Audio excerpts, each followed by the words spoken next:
Hi there, it's Sherry Schreiber, and I want to talk to you today about cogitation. Actually, cogitation versus procrastination. Procrastination, is when there's something we don't really want to do, but and we put it off. But cogitation is actually allowing your subconscious mind, which I spoke about in one of the other videos that I've done here, that allows the subconscious to kind of chew on a problem, an issue, or even a desire that you have, and think it through. And well, I cogitate a whole lot. If I'm wanting to do a project in my house or have something done here to enhance my environment, I cogitate quite a lot on it and think it through and think the way I want it to be designed and so on and so forth. Sometimes in my writings, I'll start an article. This is, going back some years because I haven't really been inspired to write for a while. I think I just kind of shot my wad on that, writing straight for 9 years. And I needed some time off. But I'd start writing an article and I just wouldn't get very far with it. And there was a concept I wanted to get out there to you, but I just couldn't go very far with it. And so maybe I'd work on a different article or start a different article talking about something entirely different. But my subconscious was still chewing on that concept, that thing I wanted to put across to you and educate you about. So when we allow ourselves the time and the latitude to think about things, not necessarily hyper-focus on a conscious level, but trust that our subconscious is working out a lot of the details in the background for us. That's cogitation. Maybe you're an architect and you've got a particular creative design in mind for a commercial or residential building. And you want to give yourself the time to think it through, to cogitate on it, to allow it to come together. I ripped my lower lip in half some years back. And what happened actually was that I fainted. I passed out. I blacked out in the midst of a post-hernia surgery. And it was late that night, and I'd gotten up to go to the bathroom, and I was in so much excruciating pain. It was like a red-hot poker was being shoved into my abdomen at the surgery site. And I was nauseated, and just word to the wise, if you're ever in a lot of pain and you start to feel nauseous, get down on the floor. Don't let yourself pass out like I did, because I careened off things in my kitchen and ended up not only breaking one of my front tooth veneers, but ripped my lower lip in half on my way down when I blacked out. The reason I'm telling you this story is because I'm waiting at Cedars-Sinai. I was living in LA at the time, and I'm waiting for like 3 hours or more for a doctor to show up to put Humpty Dumpty back together. And this young-looking doctor walks in, and I'm thinking, oh, fuck, I'm in trouble. Well, turns out that he was the best person for the job, and I'm very lucky that I don't have disfigurement, because he was the guy that got called in to patch me back up. And he did a magnificent job, but he had to cogitate on it before he started.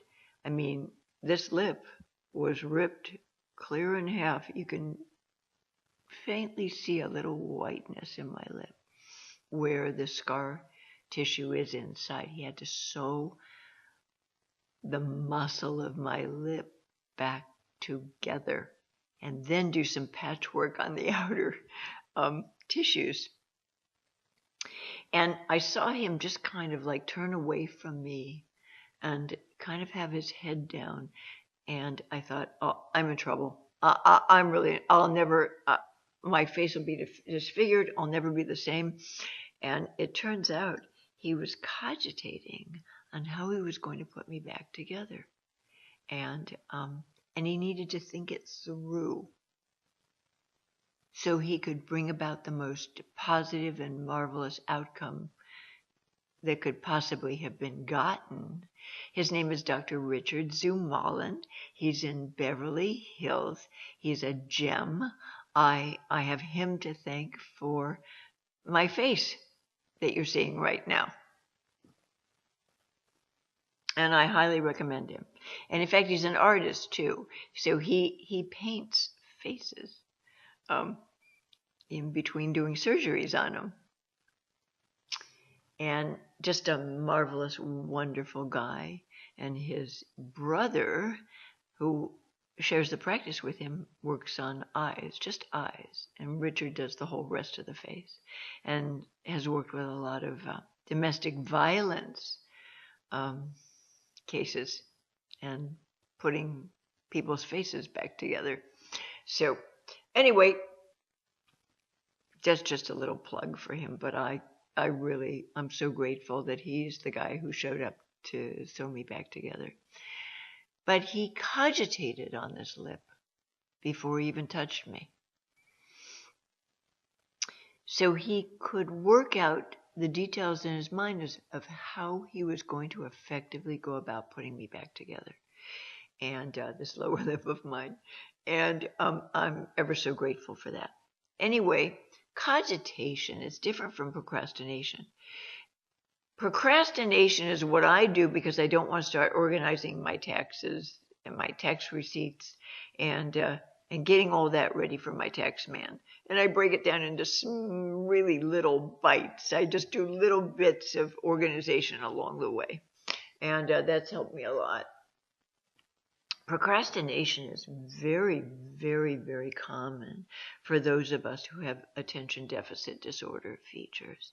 But cogitation is also the creative, artistic brain, which is thankfully what my plastic surgeon has, and what I have too. We have to give ourselves time to cogitate on things, to chew on them, both the conscious and the subconscious mind, to reach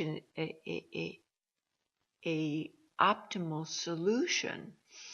And if we rush into things willy-nilly and we put that pressure on ourselves and we try to start something, a project or whatever, before we've really given ourselves time to sit with it, think it through, let the subconscious bring us information about how to go about that most effectively, we usually end up with a project that we're not really crazy about the outcome of. And that was bad English, but screw it. And so it's very, very important to give yourself time to think it through. Think through the details, think through, and just, get busy with your hands, do gardening, take your mind off of it, and allow your subconscious then, in its infinite wisdom, to bring you solutions and different ways of approaching a situation. Really important. So procrastination is just putting off what you don't want to do. Cogitation, on the other hand, is what all creative minds, the ones that are smart, allow themselves to do before they approach a task. We need this, and we need to honor and respect this in ourselves. Because you're going to get a much more positive outcome if you just allow yourself to cogitate on stuff for a while.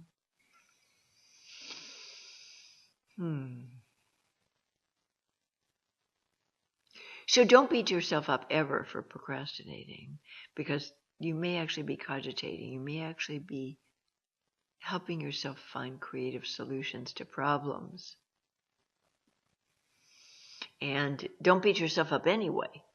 I mean, I have video on how to become your own best friend and quit being hard on yourself.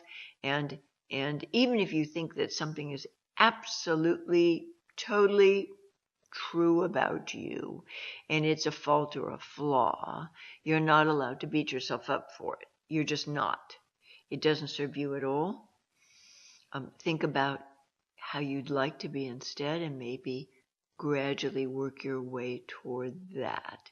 But don't ever be hard on yourself for what you think is missing in you or not excellent in you. You can always get better. There's always room for improvement. As long as you're breathing, there's room for healing, there's room for growth, there's room for doing things better, learning how to do things differently. As long as you're breathing and you're in this body, you can start to figure stuff out. But don't ever be hard on yourself if you fail to do something perfectly, because that's just really tearing your energy down and your mood. It's not a wise way to be. All right? So, remember this, folks. Cogitation versus procrastination. Now, if you're reading my ADD article, and I think a lot of us have features of this, we're not diagnosable as such, but I know it certainly created obstacles for me as a younger woman. In my ADD article, I talk about a lot of factors of this and how it holds us back and how we tend to be perfectionistic, and that holds you back. So go and read that piece if you think you're perfectionistic and if you think you procrastinate a lot and you're always beating up on yourself and being hard on yourself for that. Go read that article, because it could be that you set your sights too high.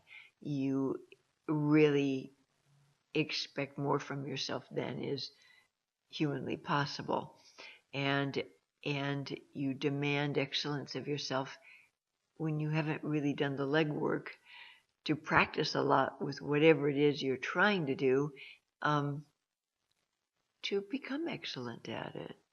Read that article. It's easy to read, and it's informative, and it's useful, and I talk about cogitation versus procrastination in that piece. Okay, that's it for now.